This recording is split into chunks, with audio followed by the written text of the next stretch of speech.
If you've ever taken a look at the Pan American Highway, you'll notice there's a bit of a gap. Right in between Panama and Colombia, in this stretch right here, is one of the most deadly places on Earth, the Darien Gap. Last year, an estimated 250,000 migrants travelled through the route, which is commonly referred to as Hell on Earth. In today's video, we're going to find out all about the Darien Gap, why there's no through road to the Pan American Highway, why so many migrants are crossing through, and most importantly, why is it so dangerous? Let's first start with the Pan American Highway. It's a network of roads stretching across the Americas and measuring about 19,000 miles in length. It was originally proposed to as a railroad in 1884, but was never constructed.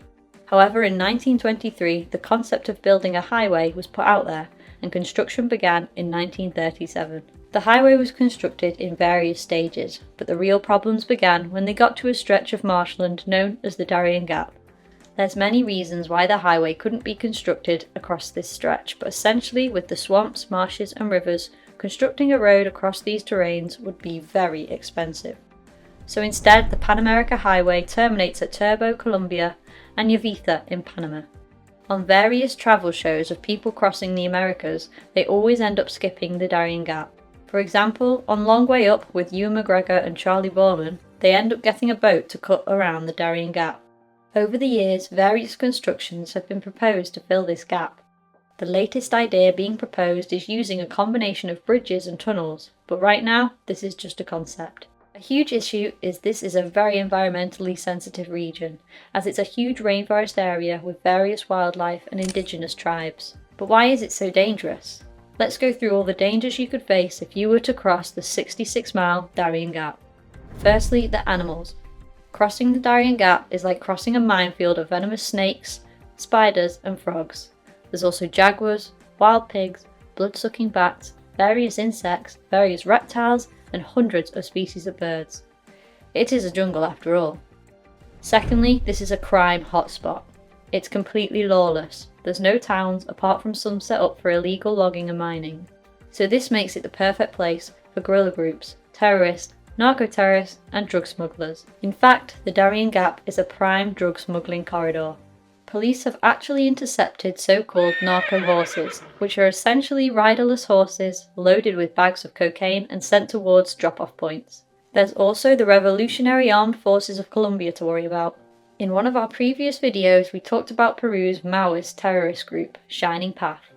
Well, the Revolutionary Armed Forces of Colombia, or the FARC, are a communist guerrilla group who at one point had ties to the Shining Path. They're present on both sides of the border, and in the year 2000, 2 British travellers were kidnapped and held captive by the FARC for 9 months. These days, it's not uncommon at all for many migrants to be robbed, raped, and in some cases killed.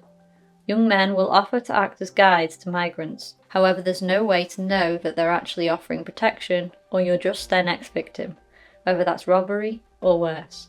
People and children are also occasionally kidnapped for ransom. Obviously, there's no police presence at all, and the worst of the worst are based in the Darien Gap.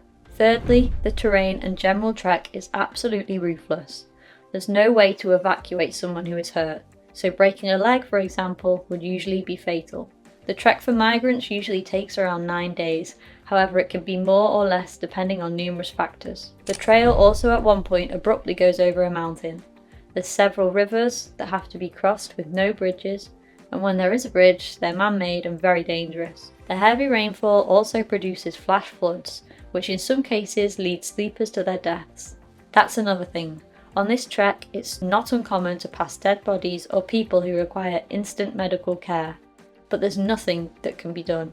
The conditions here are as bad as it gets, trekking through mostly what could be compared to as a swamp.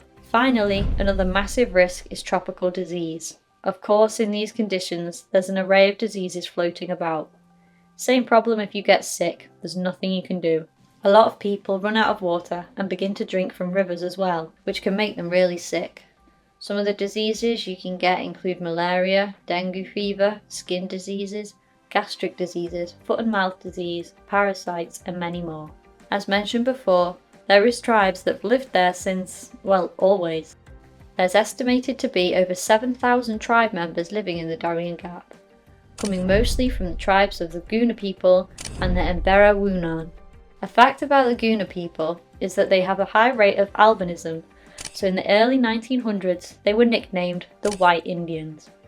In Guna philosophy, they are known as Saipu people and are very special within their culture.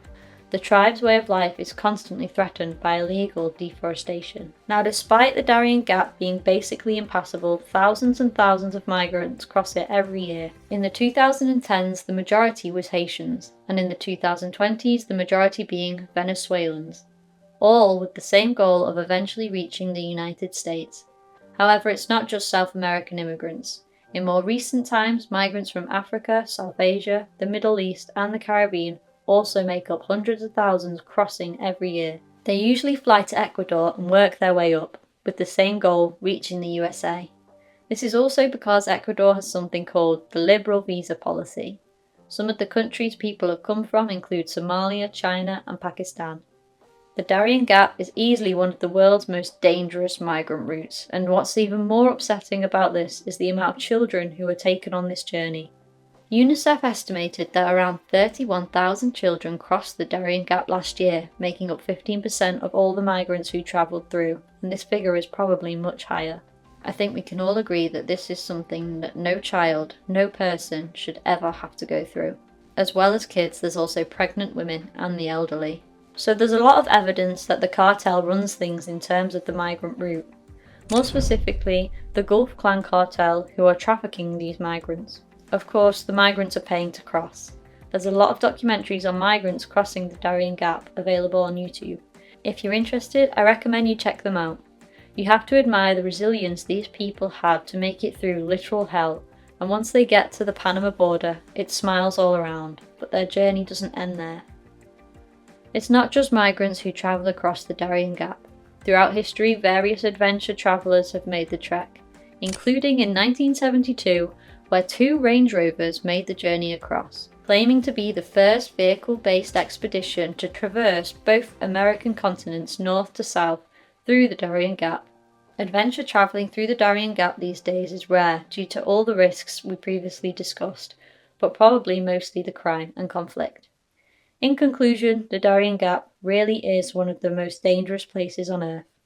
Everything is against you there, from the wildlife to the weather to the crime. We hope you enjoyed this video. Any second now, YouTube is going to recommend you a video to watch from this channel, and we cover a whole range of topics, so please check us out. If you enjoy this video, don't forget to like and subscribe. Thanks.